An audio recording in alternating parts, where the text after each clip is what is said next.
So I forgot where I left off, yo.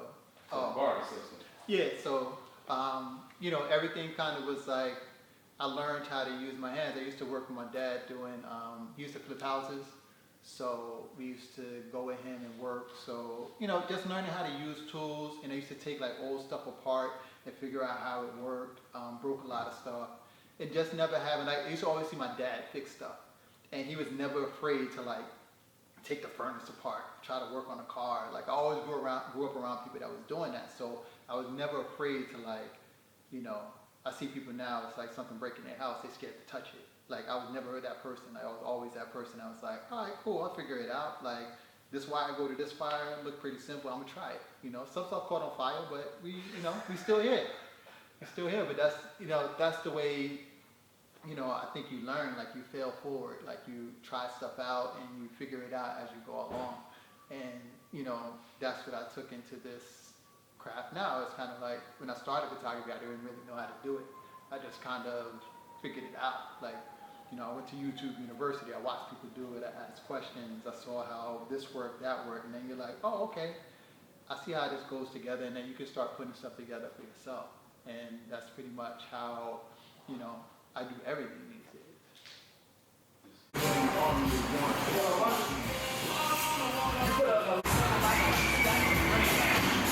Is this your first studio? This is not my first studio. This is actually my third photography studio. Actually, fourth photography studio. Tell me about the process of building your first actual studio. My first actual studio that I built was a recording studio, and that was something that me and a friend of mine, we found a location, and it's like, hey, we both had studios in the crib, and we was like, yo, we should do this, and went into it not really knowing like what it went into building a studio. Like we were looking online and trying to figure out how to design it and what equipment we needed, and you know, after a lot of scraped knuckles and you know, sheetrock dust in our hair, we had some nice recording studios and, you know, learned through the process. And it's that, you know, using those skills I had growing up of just kind of putting stuff together, building stuff, the stuff I learned from doing like home remodels with my dad, like putting all that stuff into work, and, you know, was able to build a nice recording studio. And, you know, luckily, my photo studios were kind of already done, so I didn't have to build them, except for this current location, which was pretty much a dump when I got it.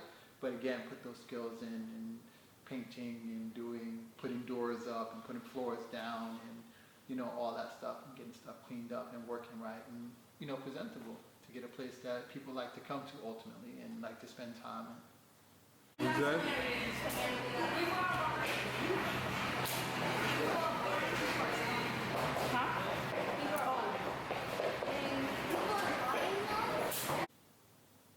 Being an entrepreneur is somewhat of a rebellious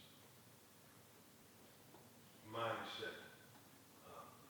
Talk about growing up, how you rebel in ways.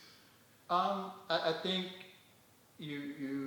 you know, I grew up in Irvington in the 80s and 90s, and I think it was, you know, during the crack era and during the stolen car era, and everybody was kind of, you know, there's a bunch of hustlers, and you kind of, I don't know, I think it was people that just stayed inside or people who came outside. And the people that came outside, you know, you had to have a certain toughness to you, a certain thick skin to you, and you learned how to deal with adversity and deal with struggle. And that was just an everyday thing. And I think, you know, being an entrepreneur, it's a struggle, you know. And I always say, like Mike Tyson said, everybody has a plan until you get punched in the face.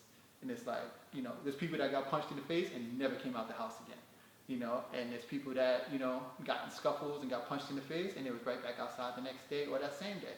And that's the way I look at it. Like, eventually, everybody get punched in the face. It's how you react when you get punched in the face. You're going to keep moving forward. You're going to get up. You're going to, you know, what you're going to do.